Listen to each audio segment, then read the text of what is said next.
Hello et bonsoir, bonjour à tous. Nous allons entamer le chapitre 24 et essayer de toucher le chapitre 25 si possible. Donc commençons. Que l'Éternel soit glorifié. L'Éternel est avec nous. Il nous aide dans la lecture de la sagesse, la lecture de sa direction, la lecture de sa science. Et l'Éternel est avec nous. Père, je te bénis au nom de Jésus-Christ de Nazareth. Amen. Ok. Chapitre 24. Ne porte pas envie aux hommes méchants et ne désire pas être avec eux. Tu dois savoir, quand Dieu dit homme méchant, il parle de qui? Quand Dieu dit homme de bien, homme qui aime la bonté, homme qui est sage, tu dois savoir à quoi ça ressemble. Mais ici, il te dit, n'envie pas les hommes méchants. La méchanceté, c'est pas forcément tuer. Hein. La méchanceté, c'est pas seulement voler. Hein. La méchanceté, c'est pas ce qui est forcément visible. Hein. La méchanceté, là, c'est tout ce qui est en dehors des voies de l'Éternel, en dehors de la bonté. Si tu méprises, si tu ne valorises pas les choses familiales, c'est aussi de la méchanceté. Dieu a institué la famille, Dieu a institué le mariage, Dieu a institué les choses qui glorifient Dieu. Alors, tu dois savoir que... Désolé, j'ai été interrompu par ma fille. Tout ce qui est au contraire à la voix de Dieu, Dieu appelle ça méchant. Parce que cela est destructif. Donc n'envie pas aux hommes méchants et ne désire pas être avec eux. Tu comprends? Si tu ne pas envier, Dieu se te fait comprendre, faut pas aimer leur voix. Dieu ne te demande pas de ne pas leur dire, Dieu ne te dit pas, faut pas leur dire bonjour. Non. Dieu te dit, Dieu te dit seulement, faut pas marcher, faut pas être ami avec eux ou amitié qui fait que tu commences à copier des mauvaises relations. Tu peux être côtoie. Tu as l'amour dans ton cœur pour tout le monde. Tu peux dire bonjour à cette personne, bonsoir à cette personne. Mais Dieu te fait comprendre qu'il ne faut pas les envier. Il ne faut pas désirer être avec eux. Voilà pourquoi tu dois savoir choisir ton frère et ton ami. Tu comprends? Car leur cœur médite la ruine et leurs lèvres parlent d'iniquité. J'aime toujours utiliser la famille parce que c'est la chose la plus importante que malheureusement les gens n'en parlent pas beaucoup aujourd'hui. Regarde aujourd'hui l'église de Dieu, les mots. En tant que pasteur, il y a des choses que j'entends. Mais de ma position, je ne veux pas trop parler. Mais je suis en train de dire des choses que des gens vivent en réalité. Il dit parce que leur cœur médite la ruine. Tu comprends? Ils vont conjuguer la ruine. Ils vont conjuguer le mal. Ils vont se détruire. Leurs lèvres parlent d'iniquité. C'est par la sagesse d'une maison. C'est par la sagesse qu'une maison s'élève. Tu as compris? Tu ne peux pas élever ta maison sans la sagesse. Tu as besoin de sagesse. Tu ne peux pas bâtir sans la sagesse. Et par l'intelligence qu'elle s'affermit, tu vois. Non seulement c'est la sagesse qui l'élève, mais c'est l'intelligence qui permet de la maintenir. Alléluia. La sagesse est le fondement. L'intelligence est la chose que tu utilises pour pouvoir maintenir cette sagesse. C'est par la science que les chambres se remplissent de tous les biens précieux. Les chambres se remplissent de tous les biens précieux et agréables. Vous connaissez déjà la connaissance, c'est la science. La science, c'est la connaissance. Et c'est pas cette connaissance-là. Voilà pourquoi prends ton temps. Connais Dieu. Lis la parole de Dieu. Aussi, ouvre un livre et lis et développe-toi. Remplis ton mind d'intelligence. Un homme sage est plein de force. Et celui qui a de la science affermit sa vigueur. Car tu feras la guerre avec prudence. Et le salut est dans le grand nombre de conseillers. Même dans la guerre, tu le fais avec prudence. La sagesse est trop élevée pour l'insensé. Il n'ouvrira pas la bouche à la porte. Tu comprends? La sagesse, elle est trop élevée pour l'insensé. Ça le dépasse. Il ne peut pas comprendre. Voilà pourquoi il ne faut pas te mettre à discuter avec l'insensé. Ne te fatigue pas à chercher à expliquer à l'insensé. On a appris ça hier. Quand quelqu'un est insensé, là, il est insensé. Ok? Si tu dis la vérité à l'insensé, c'est bon. Mais il dit t'assois pour chercher à parler là. Non, non, non, non. Chercher à expliquer, il ne faut pas te fatiguer. Il a besoin de taper la tête avec le mur pour comprendre, pour apprendre. Voilà pourquoi la Bible dit que même l'insensé apprend de ses erreurs en souvent faisant quoi? Apprend de ses erreurs en faisant quoi? Par les mauvaises conséquences de ses actions. Celui qui médite le mal, celui qui médite de faire le mal s'appelle un homme plein de malice. J'en connais beaucoup. J'en connais beaucoup. Celui qui médite de faire le mal s'appelle un homme plein de malice. Tu comprends? Les malicieux, ils méditent à faire le mal. Comment tu peux être là et puis tu médites à faire le mal? Et tu médites à faire ce qui n'est pas bien. Tu médites à faire ce qui n'est pas condescendant. Tu médites à détruire ta famille. Tu médites à détruire ton prochain. Tu médites à détruire tes amis. Tu médites à pouvoir voler de tes amis. Tu médites à faire des choses qui ne glorifient pas ton nom. Tu médites. C'est le fait de penser à faire quelque chose qui n'est pas bien. Tu peux ne pas savoir, mais tu es quand même malicieux. Dieu t'appelle malicieux. Alors qui est le père de la malice? Alors que tout le monde sait qui est le père de la malice. Voilà pourquoi quand Dieu, la Bible parle des enfants de Satan, parle des enfants de Satan. La pensée de la folie n'est que péché. Et le moqueur est en abomination parmi les hommes. Si tu faiblis au jour de la détresse, ta force n'est que détresse. Délivre ceux qu'on traîne à la mort. Délivre ceux qu'on traîne à la mort. Ceux qu'on va égorger. Sauve-les. Si tu dis, ah, nous ne savions pas. Celui qui pèse les cœurs ne le voit-il pas? Celui qui veille sur ton âme ne le connaît-il pas? Et ne rendra-t-il pas à chacun selon ses œuvres? Regarde un peu ce que Dieu dit. Tu comprends? Délivre ceux qu'on traîne à la mort. Tu comprends? Délivre ceux qu'on traîne à la mort. Voilà pourquoi tu vois ce ministère de Person Holiness. On est prêt à dire la vérité. Parce que quand quelqu'un prêche le mensonge, prêche la tromperie, prêche les choses qui ne glorifient pas Dieu, tu traînes ces personnes à la mort. Et avec ça, on veut qu'on se taise. On veut nous pousser à se taire. Mes ennemis deviennent des ennemis de Dieu. Ceux qu'on va égorger, sauve-les. Écoute ce qu'il dit. Il faut savoir ta mission. Il faut savoir dans quelle situation tu es. Nous sommes dans une guerre. Pique le right combat.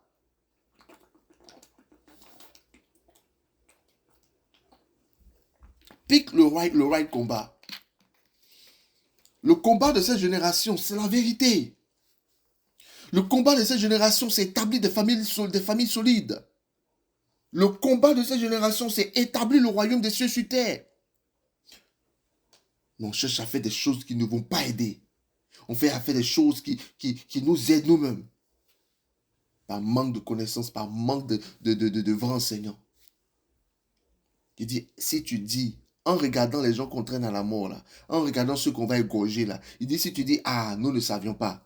Regarde ce qu'il dit. Celui qui pèse les cœurs, ne voit-il pas? Celui qui veille sur ton âme, ne le connaît-il pas? Et ne rendra-t-il pas à chacun selon ses œuvres? En 13, il dit, mon fils, mange du miel, car il est bon. Un rayon de miel sera doux à ton palais. 14, de même, connais la sagesse pour ton âme. Si tu la trouves, il est un avenir. Et ton espérance ne sera pas anéantie. Est-ce que tu comprends l'importance de la sagesse, ce que la sagesse fait ici? Tu as vu? Connais la sagesse pour ton âme. Si tu la trouves, elle est un avenir et ton espérance ton espérance ne sera pas anéantie. Tu comprends? Et ton espérance ne sera pas anéantie. Ne tends pas méchamment des embûches à la demeure du juste. Et ne dévaste pas le lieu où il repose. Tu comprends?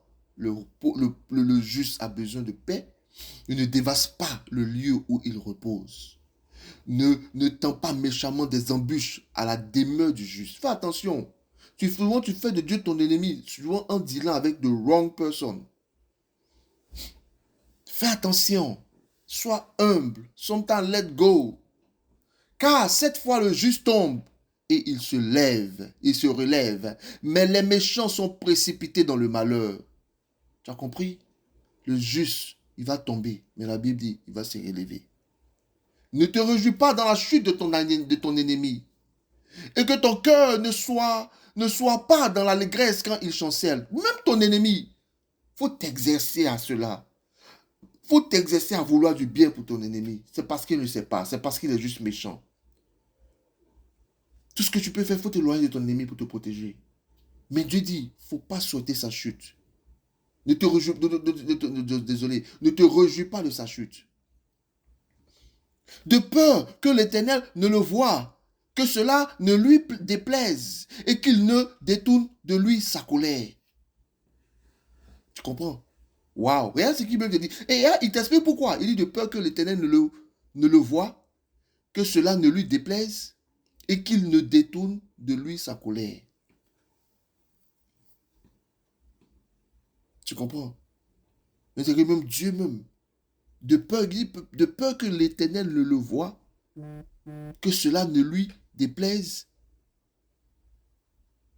et qu'il ne détourne de lui sa colère. Tu comprends? Ne t'irrite pas à cause de ceux qui font le mal. Ne porte pas envie aux méchants, car il n'y a point d'avenir pour celui qui fait le mal. Il n'y a point d'avenir pour celui qui fait le mal. La lampe des méchants s'éteint. Mon fils, crains l'Éternel et le roi. Il dit, crains l'Éternel et le roi. Crains Dieu. Mais aussi, s'il y a un roi dans ta vie, c'est-à-dire il y a une autorité dans ta vie, il faut faire quoi? Avoir du respect, honorer cette personne. Aujourd'hui, nous sommes dans une génération qui n'a aucun respect pour l'autorité. Et on communique ça souvent même à nos enfants. Pas souvent, c'est ce qui se passe. Ne te mêle pas avec les hommes remuants. Tu comprends? Car, soudé, leur ruine surgira. Et qui connaît les châtiments des uns et des autres? Voici encore ce qui vient des sages. Il n'est pas bon dans les jugements d'avoir égard aux personnes. Tu comprends? Celui qui dit aux méchants, tu es juste, les peuples le maudissent. Écoute bien, écoute bien. Les nations le maudissent. Quand tu dis aux méchants, il est bon là. Tu vois, il y a une malédiction qui vient sur toi. Il dit, les peuples le maudissent, la nation le maudissent. Fais attention à ce que tu dis. Fais attention à ce qui sort de ta bouche. Mais ceux qui le châtient s'en trouvent bien. Et le bonheur vient sur eux comme une bénédiction. Tu comprends? Il baise les lèvres, celui qui répond des paroles justes. Soigne tes affaires au dehors. Regarde ce qu'il dit. Soigne tes affaires au dehors. Mets ton champ en état. Puis tu bâtiras ta maison. Regarde ce que Dieu est en train de te faire comprendre. Soigne tes affaires dehors. Et tes relations avec les gens. La façon dont tu fais tes choses dehors. Il faut les soigner.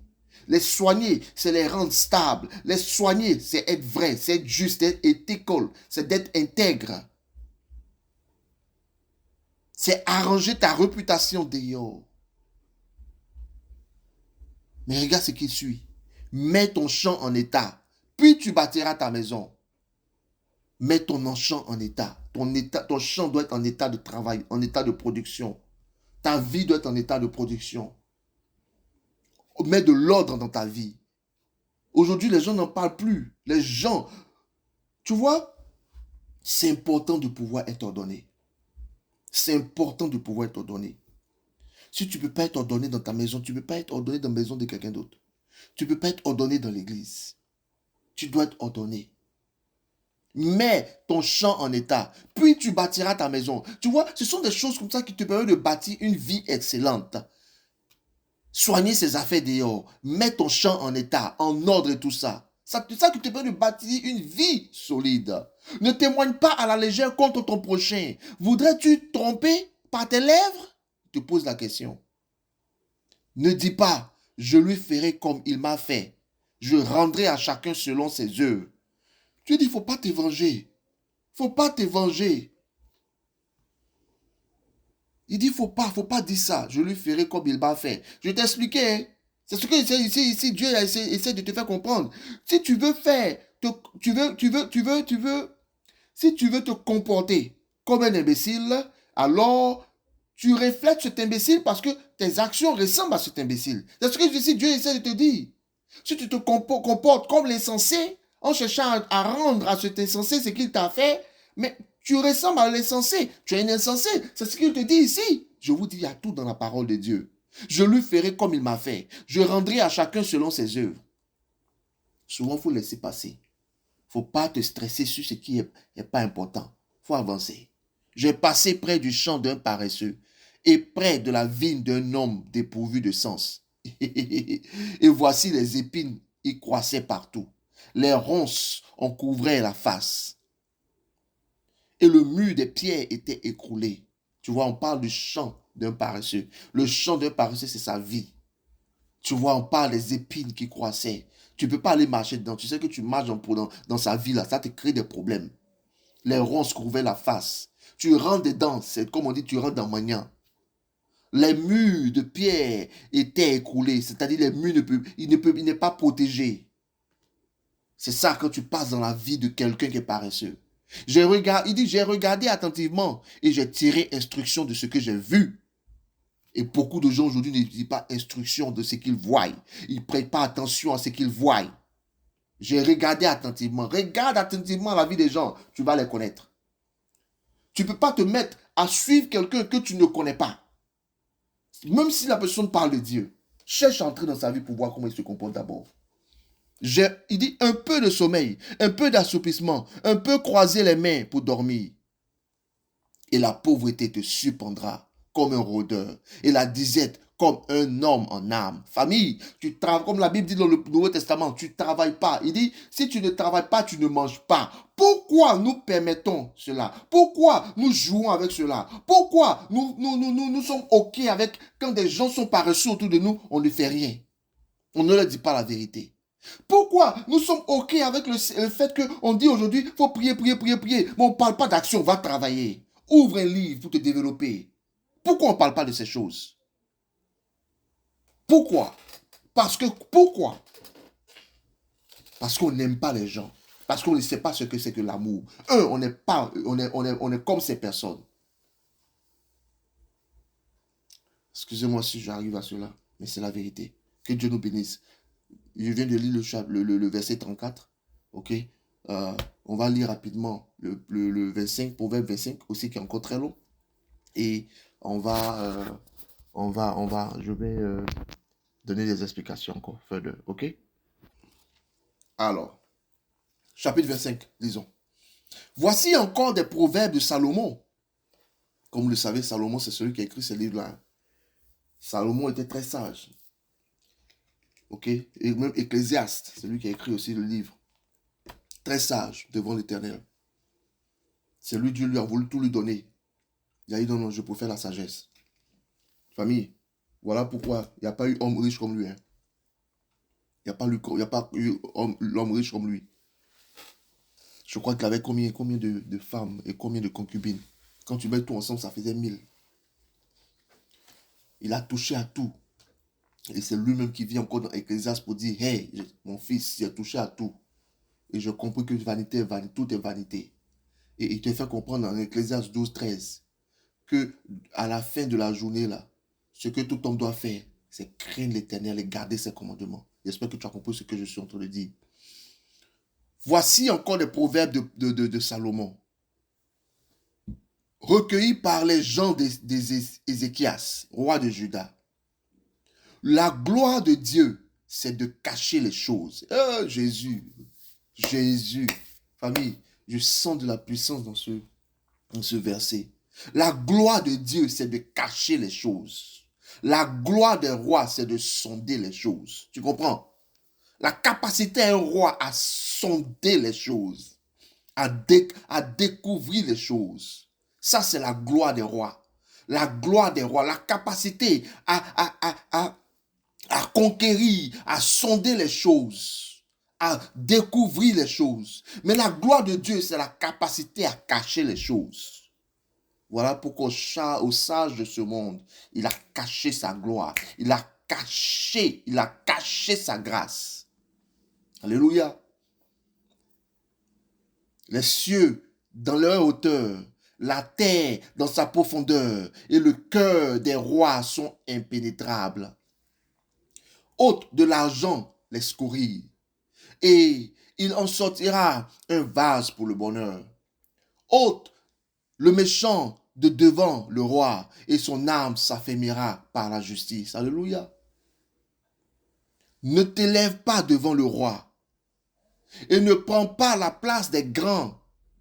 Et aujourd'hui, il y a beaucoup de gens qui sont même pas sages, c'est eux qui veulent expliquer la sagesse. Ils sont même pas, comment on appelle ça, équipés pour aller chercher à conduire l'église. C'est eux qui veulent conduire l'église. Nous sommes dans une génération où tout le monde a quelque chose à dire. Nous sommes dans une génération où tout le monde veut dire quelque chose. Plus d'humilité, plus de focus sur ce qui est plus important. Beaucoup de distractions. Car il vaut mieux qu'on te dise, monte ici, que si l'on t'abaisse devant le prince, que tes yeux voient. Tu comprends? Là, c'est verset 7. Car il vaut mieux qu'on te dise, monte ici, que si l'on t'abaisse devant le prince, que tes yeux voient. Ne te hâte pas d'entrer en contestation. Tu comprends? Il y a des gens qui aiment ça, les contestations là. Ils sont pressés d'entrer en palabre. Ils te répondent juste pour te répondre, pas pour t'écouter. De peur qu'à la fin, tu ne saches que faire lorsque ton prochain t'aura outragé. Tu comprends? Ça, c'est un conseil. Il ne faut pas à la hâte entrer dans les conversations. Défends ta cause contre ton prochain. Mais ne révèle pas le secret d'un autre. Tu comprends? Le secret de l'autre, là. C'est parce qu'il t'a dit c'est un secret qu'il t'a donné que c'est pour toi. C'est pas pour les autres. Il faut défendre ta cause contre ton prochain, mais ne révèle pas le secret d'un autre. Si ma soeur Maud, si elle se rappelle, elle avait posé une question, par exemple, au travail. Si si le manager ne s'entend pas avec un collègue, et comment faire pour ne pas entrer dans la situation, comment gérer ces situations-là. Je crois que je t'avais donné ta réponse, mais tu vois, c'est aussi la réponse qu'elle a. Hein.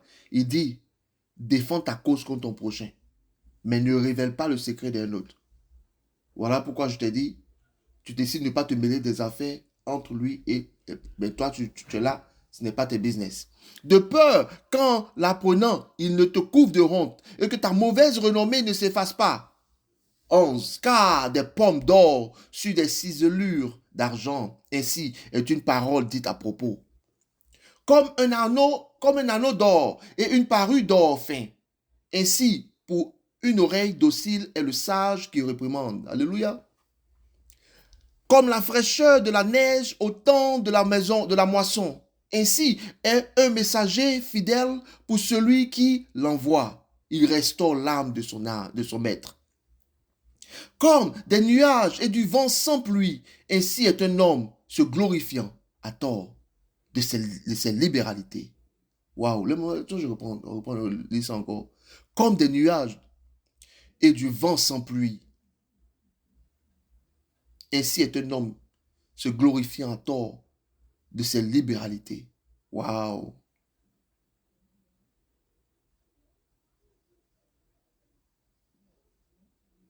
Waouh. Waouh, tu comprends? Les gens qui se vantent là, tu vois, Dieu dit, ils sont comme des nuages et du vent sans pluie. Par la lenteur à la colère, on fléchit un prince. Tu comprends? Quand tu es lent à la colère, tu peux être capable de fléchir un prince, fléchir une autorité. Et une langue douce peut briser des os. On ne croit pas à ça aujourd'hui. On ne croit pas que la simplicité. On ne croit pas il faut qu'on soit masculine au lieu de rester soft et féminine. Famille, à l'Éternel la gloire. Si tu trouves du miel, n'en mange pas. Il n'en mange que ce qui te suffit. De peur que tu n'en sois rassasié et que tu ne le vomisses. Tu comprends? La capacité à avoir ce que tu as, ne pas vraiment exagérer dans les choses. Mets rarement le pied dans la maison de ton prochain, de peur qu'il ne soit rassasié de toi et qu'il ne te haïsse. Ça là, c'est un conseil que beaucoup de gens ne savent pas. Je vais vous expliquer ça rapidement. Les gens ne comprennent pas. Ça là, c'est que quand les gens te voient beaucoup là, après un moment là, ils ne veulent plus te voir. Quand tu es trop dans la vie des gens là, il n'y a plus d'excès. C'est-à-dire que tu es trop dans leur vie. Il n'y a plus de choses cachées, tu comprends? Il n'y a plus d'intérêt. Tu vois, quand je dis intérêt, je ne parle pas d'intérêt comme profiter. Non, c'est pas ce que je suis en train de dire. Dieu te met rarement le pied dans la maison de ton prochain, de peur qu'il ne soit rassasié de toi et qu'il ne te haïsse. Souvent, là, tu dois te retirer pour que les gens puissent encore te chercher. C'est ce que Dieu te fait comprendre. Souvent, il faut savoir créer un mystère autour de toi. Jésus-Christ. En 18, comme une massue, une épée et une flèche aiguë, ainsi est un homme qui porte un faux témoignage contre son prochain. C'est comme ça que Dieu voit ces personnes-là. Comme une massue, une épée, une flèche aiguë. Alléluia. Tu vois, regarde comment Dieu pense. Et tu vois, et demande à Dieu de rappeler toujours sa parole. Ça va t'aider à savoir marcher. Nous ne sommes pas parfaits, famille. Mais sa parole dans nos cœurs nous aide à demeurer dans ses voies. Gloire à Jésus-Christ. Alléluia. Comme une dent cassée et un pied qui chancelle, ainsi est la confiance en un perfide au jour de la détresse. Comme une dent cassée et un pied qui chancelle. On dit c'est comme ça qu'est la confiance en un perfide au jour de la détresse. C'est comme ça. Tu ne peux pas avoir confiance en quelqu'un en qui tu peux avoir confiance. Tu comprends? Dieu les a, Dieu qu'on appelle Dieu les montre comme une dent cassée. Tu vois, quand tu as une dent cassée, tu ne peux pas manger dessus. Un pied qui chancelle, tu ne peux pas marcher. Ce sont des personnes en qui on peut pas, not reliable. On ne peut pas avoir confiance. Ôter son vêtement dans un jour froid, répandre du vinaigre sur du nitre, c'est dire des chansons au cœur. Ou c'est dire des chansons à un cœur attristé. Si ton ennemi, on a presque fini, si ton ennemi a faim, donne-lui du pain à manger. S'il a soif, donne-lui de l'eau à boire. Car ce sont des charbons ardents que tu amasses sur sa tête. Comprenez? Et l'Éternel te récompensera. Voilà pourquoi souvent fais du bien à tes ennemis. Ça montre que tu n'as pas à leur niveau. Tu n'as pas besoin d'être camarade avec tout le monde. Je suis en paix avec tout le monde. Si j'ai le temps, je vais vous faire écouter quelque chose où on parle des hommes. On dit hommes-femmes. C'est des personnes qui sont capables de vivre seules. Ces personnes-là, ils sont très intelligents émotionnellement. Ces personnes ont compris beaucoup de choses que 99% des gens n'ont pas compris. Si je me rappelle, peut-être demain, je vais vous faire écouter cela. Le vent du nord enfante la pluie et la langue mystérieuse un visage irrité. 24. Mieux vaut habiter à l'angle d'un toit que de partager la demeure d'une femme querelleuse. Tu as entendu ma frère, ma soeur? Regarde ce que Dieu dit, que si tu es querelleuse là, c'est mieux que ton époux, c'est mieux que ton futur époux, c'est mieux que cette personne-là vive dans l'angle d'un toit que de vivre avec toi. Et je vais le dire aussi qu'en général, là, c'est pour toi aussi homme. Si tu ne peux pas, tu es querelleux. Mais si Dieu parle de la femme, alors fais attention, regarde ton cœur. Dieu te dit, il ne faut pas chercher à dire, oh le monsieur il parle trop. Je lis la parole de Dieu que tu dis, tu sais. Il ne faut pas regarder, regarde à la parole. Dieu s'adresse à toi, femme. Si tu te trouves dans ce cas, travaille sur ta colère. Travaille à ne pas avoir hâte à la contestation. Ok? Comme de l'eau fraîche pour une personne fatiguée. Ainsi est une bonne nouvelle venant d'une terre lointaine. Tout le monde sait ça. Hein? Comme une fontaine troublée et une source corrompue, ainsi est le juste qui chancelle devant le méchant. Tu comprends? Il n'est pas bon de manger beaucoup de miel, mais rechercher la gloire des autres est un honneur. Tu vois? Il n'est pas bon de manger beaucoup de miel, mais rechercher la gloire des autres est un honneur. Élever aussi les autres, là, c'est bon. Comme une ville forcée et sans muraille, ainsi est l'homme qui n'est pas maître de lui-même. Tu comprends? Dieu t'assimile, Dieu te donne, Dieu te dit qu'un homme qui n'est pas maître de lui-même, là, il est comme une ville forcée et sans muraille. Il n'y a pas de protection. Il n'y a pas de protection. Il y a pas de garde. Tu es comme une ville forcée, une ville sans muraille. Alléluia. Rapidement, allons-y, commençons l'enseignement sur le 24 et le 25. Proverbe 24 et 25 nous amènent dans deux dimensions essentielles de la justice. Je crois que vous avez senti cela. Hein. Par exemple, le chapitre 24, ici, est à propos du discernement dans la manière de vivre. Dieu nous parle du discernement dans la manière de vivre. Au chapitre 25, ok, qui est le proverbe d'Ézéchias, ok, parce que c'est Ézéchias, c'est ses serviteurs qui ont trouvé ces messages de Salomon. Ici, il nous parle de la droiture dans la manière de parler, de diriger. Ce sont deux chapitres qui forment un manuel pratique pour marcher avec Dieu dans un monde injuste, dans un monde de conflit, dans un monde de tentation et aussi dans un monde de décisions difficiles. C'est ça la réalité aujourd'hui.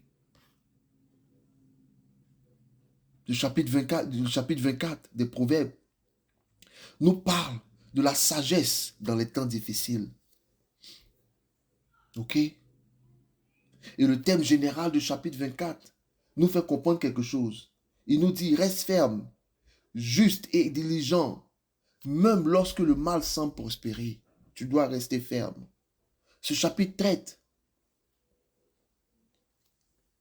4 grands axes. 1. Ne pas envier les méchants. Bâtir avec la sagesse. Gérer la justice et les relations. Et aussi, il parle de la paresse et de la ruine. Ce sont les 4 axes. Par exemple, il nous dit d'abord, dans le premier axe, ne pas envier les méchants. Quand tu vas au verset 1 à 2, il en parle. Au verset 19 à 20, il dit ne pas envier les méchants. Notre Seigneur essaie de nous faire comprendre. Il te dit ne sois jamais impressionné par ceux qui réussissent sans Dieu. Ceux qui réussissent sans Dieu, là, il ne faut jamais impressionner par leur réussite. Ne sois jamais impressionné par ceux qui réussissent sans Dieu. Leur stabilité est une illusion. Tu comprends? Il ne faut pas les envier. Il ne faut jamais être impressionné. Tu vois une personne, cette personne n'a pas Dieu dans son cœur. Il ne faut pas envier. Il ne faut pas être impressionné par leur réussite. S'ils réussissent sans Dieu, du moins. Ok? Par exemple, il ne faut pas laisser Instagram, TikTok, les réseaux sociaux ou la comparaison, ok, t'emmène à envier les autres. Non, il ne faut pas laisser, il ne faut pas faire ça. Ce que tu vois n'est pas leur fondation. Ok? Ce n'est pas leur fondation. Dieu, là, il voit la fin. Il ne faut pas les envier. Tu comprends? Tu vois quelqu'un avancer avec mensonge, corruption ou bien immoralité. Ne pense pas qu'il réussit mieux. Ne pense pas que non, sa réussite là, oh, c'est mieux que pour toi. Ou bien non. Son succès est sa maison. Ou du moins son succès est une maison sans fondation. Ne les suis pas. Le deuxième axe dont j'ai parlé, c'est quoi? Bâtir au chapitre 24. C'est bâtir avec sagesse. Quand tu vas au verset 3 et 4 du chapitre 24, Il nous fait comprendre de bâtir avec une vie solide. De faire quoi? De bâtir avec sagesse. Voilà pourquoi il dit par la sagesse, une maison s'élève. Tout ce que tu dois savoir, c'est que la vie se construit comme une maison. Pierre après pierre. Pierre après pierre. Mets la sagesse dans tes choix. Mets la sagesse dans ton...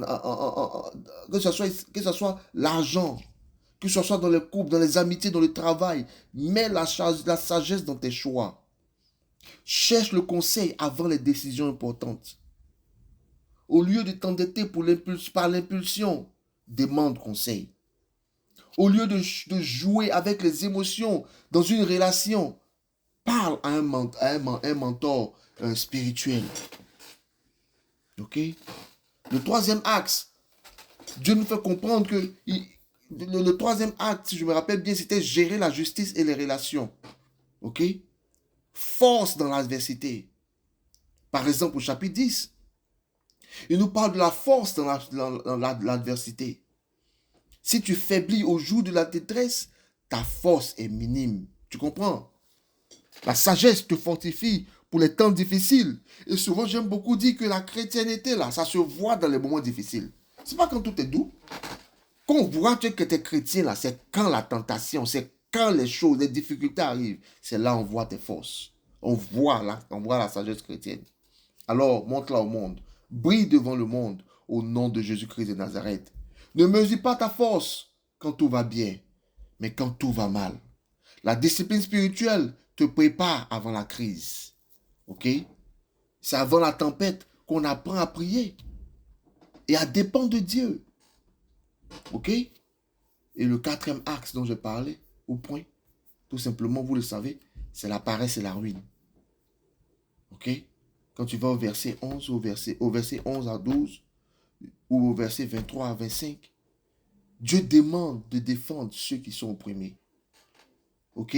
Ne ferme pas les yeux sur l'injustice. Parle quand il faut, même si c'est inconfortable. Au travail, tu vois quelqu'un se faire humilier. Ne ris pas. Ne participe pas. Deviens une voix de justice. Au verset 30, au verset 30, au verset 34, il nous parle ici des pièges de la paresse. L'image du champ du paresseux. Les pièges de la paresse. La paresse ne détruit pas d'un coup, mais un peu chaque jour. Voilà pourquoi chaque jour où tu remets les choses à demain, tu laisses une petite fissure. Ce que tu négliges aujourd'hui t'opprimera demain. Alors, vas-y et travaille. Ne procrastine pas. Remets un petit paiement dans tes dettes. Si tu dois, toujours, il faut payer tes dettes. Ça, c'est un exemple que j'essaie de te donner. Ok? Que Dieu te bénisse. Que Dieu te bénisse. Marche dans la justice. Marche dans la force. Marche dans la diligence. Même lorsque tout semble stable. Ce que nous avons appris aujourd'hui dans le chapitre 24, c'est quoi? C'est que la sagesse te donne la force dans l'adversité. La droiture dans les choix. Et la constance dans le travail. Tout simplement, mon frère et ma soeur, ne regarde pas la réussite des impies. Bâtis ta vie avec sagesse. Sois juste, sois diligent, sois stable. Aujourd'hui, beaucoup ne sont pas stables. Les gens ne savent pas, ne comprennent pas même ce que c'est que la stabilité. Ce que tu négliges aujourd'hui devient ta faiblesse demain. Parlons du chapitre 24 rapidement. Chapitre 24 nous parle de la sagesse dans la parole et de l'autorité. La sagesse se voit dans ta manière de parler, dans ta manière de gérer le conflit et d'exercer l'autorité. Tu comprends? Proverbe 25 contient plusieurs images fortes de la sagesse. Regarde par exemple au verset 4 à 5 ou même au verset 6 à 7. Il nous parle de la pureté du cœur.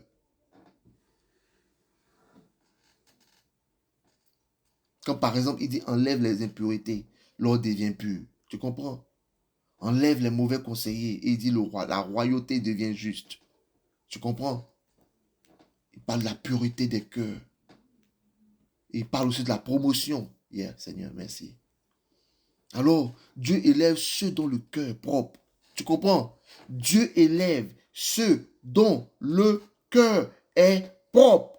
Travaille, exerce-toi à avoir un cœur propre. Avec le Saint-Esprit, tu vas arriver à cela. Ça deviendra une deuxième nature, car ce n'est plus toi qui vis, c'est Christ qui vit en toi. Garde ton cœur pur. Pas de jalousie. Et même si la jalousie arrive, travaille à la repousser et prie pour la repousser. Demande à Dieu, lève-toi et ne pêche plus. Pas de critique, pas de rancune. Ne cherche pas la promotion, mais cherche la fidélité. Aujourd'hui, c'est ce que j'ai compris. Je ne cherche pas la promotion. Ne cherche pas la promotion, cherche la fidélité. Alléluia. Par exemple, un employé humble, fidèle et discret est souvent celui comment on dit ça en français, désolé, à qui on donne la promotion. Pas celui qui s'exhibe. Ok? Allons-y rapidement au verset 25, au chapitre 25, on est au chapitre 25, verset 11 à 12 et aussi verset 15. Et je vais lire rapidement verset 15 pour que on puisse vous rappeler de quoi je parle. Je sais, j'ai lu ça tout à l'heure. Il dit, par la lenteur de la colère, on fléchit un prince, et une langue douce peut briser les os. Dieu parle ici de la puissance de la parole, la puissance des paroles. Une parole dite à propos est comme des pommes d'or dans des ciselures d'argent. Quel est le message ici? Qu'est-ce qu'il veut essayer de te faire comprendre ici? C'est que la sagesse, ce n'est pas seulement ce que tu dis, mais quand tu le dis, tu comprends? La sagesse, ce n'est pas seulement ce que tu dis, mais quand, mais quand, mais quand tu le dis. C'est-à-dire, apprends à parler au bon moment. Ok? Apprends à parler au bon moment. Une parole douce peut convaincre plus qu'un cri. Les gens essaient de t'expliquer des choses, tu cries. Tout le monde dans le quartier doit savoir. Tout le monde dans la maison doit savoir ton problème. Tout simplement, au lieu de répondre brusquement à ton mari, à ta femme, choisis un moment calme. Ça là, c'est important. Beaucoup de gens n'ont pas appris cela. Tu le fais dans un milieu calme. Tu verras que ton message passera 1000 fois mieux.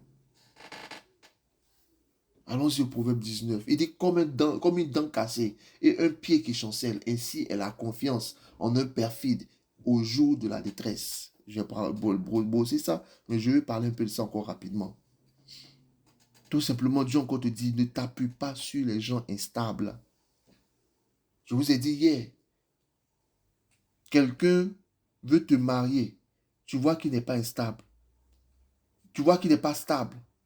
Il ne te montre pas qu'il est stable. Stable ne veut pas dire avoir l'argent. Mais dans ce qu'il fait, dans sa façon de penser, fais attention. Il sera comme ça. Tu ne peux pas changer un homme. Tu comprends? Tu ne peux pas changer. Qui dit un homme, c'est un grand H, ok? Ne prends pas des engagements sérieux avec quelqu'un qui change pas, qui change constamment. Des gens qui ne sont pas stables, qui ne sont pas prédictables. Non. Si tu es un époux, ton époux doit connaître, savoir que tu es prédictable. Si tu es l'opposé aussi, même chose. Cacher des choses, c'est pas bon. Tu as un ami qui n'est pas prédictable, un ami qui n'est pas constant et stable. C'est pas ton, faut pas chercher à camarade cette personne. C'est pas moi, je dis, c'est Dieu. Regarde au verset 19, c'est ce qu'il essaie de faire comprendre. Dans un business, ne t'associe pas avec quelqu'un de brillant, mais inconsistant. Il est brillant, mais il est inconsistant. Tu vas voir qu'il ne peut pas réussir dans ce qu'il fait. Fais attention, je préfère faire travail, je préfère qu'on appelle ça, faire des affaires avec qu'on appelle ça, un class B student ou un class C student, mais qui est constant. Parce que tu le fais, tu marches avec quelqu'un de consistant, d'instable, il va te détruire. Plus que te construire, il va te détruire.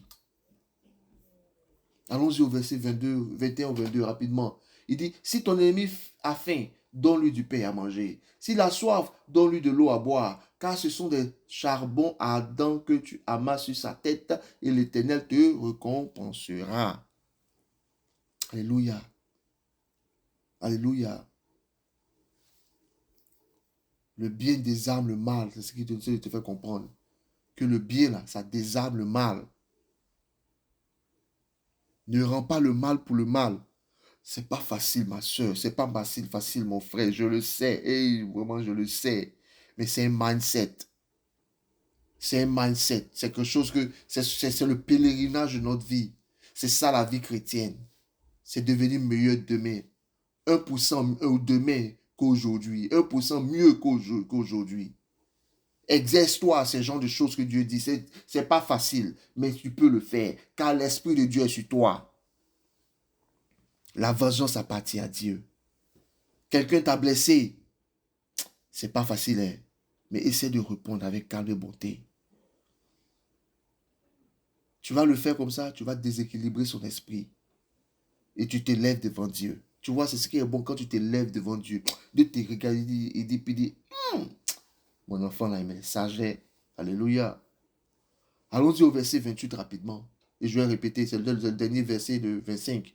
Il dit, comme une ville forcée et sans muraille, ainsi est l'homme qui n'est pas maître de lui. Tu sais que la maîtrise de soi est une protection. La maîtrise de soi est une protection. Si tu ne te contrôles pas, n'importe quoi peut t'atteindre. La discipline, là, elle est égale à la sécurité. Il faut savoir cela. Vous voyez, avec tout ce qu'on dit là, tu vois, si même les chrétiens arrivaient à faire les 50 à 60% de ça là, ne vois-tu pas que l'image de la chrétienté sera différente aujourd'hui? Voilà pourquoi nous prêchons le royaume des cieux. Nous prêchons la tradition oubliée. Nous prêchons la coutume et la sagesse, la science oubliée, qui appartient à ceux qui sont appelés, qui appartient à ceux qui appartiennent à Christ. Mais on nous distrait aujourd'hui.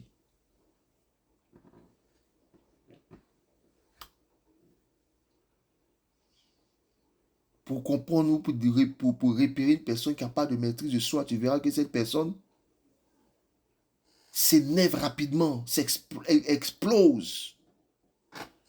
Quand la personne n'aime pas quelque chose, boum, la personne explose. Un message l'énerve, il explose. Un regard l'énerve, boum, il réagit. Une tentation arrive, il tombe dedans. Mais avec maîtrise de soi, tu deviens une ville fortifiée. Alléluia. C'est ce qui te fait comprendre ici. Une ville forcée. Tu deviens une ville fortifiée. Une ville fortifiée. Mais quand tu n'as pas une maîtrise de soi, ta ville est forcée. Elle est sans muraille. Mais quand tu as la maîtrise de soi, ta ville, elle est fortifiée. La sagesse brille dans les paroles. Le caractère et l'autorité. C'est ce que le chapitre 25 essaie de nous faire comprendre. Dieu élève les cœurs purs. Il élève les cœurs purs, les paroles sages et les attitudes maîtrisées. Parle avec précision et douceur.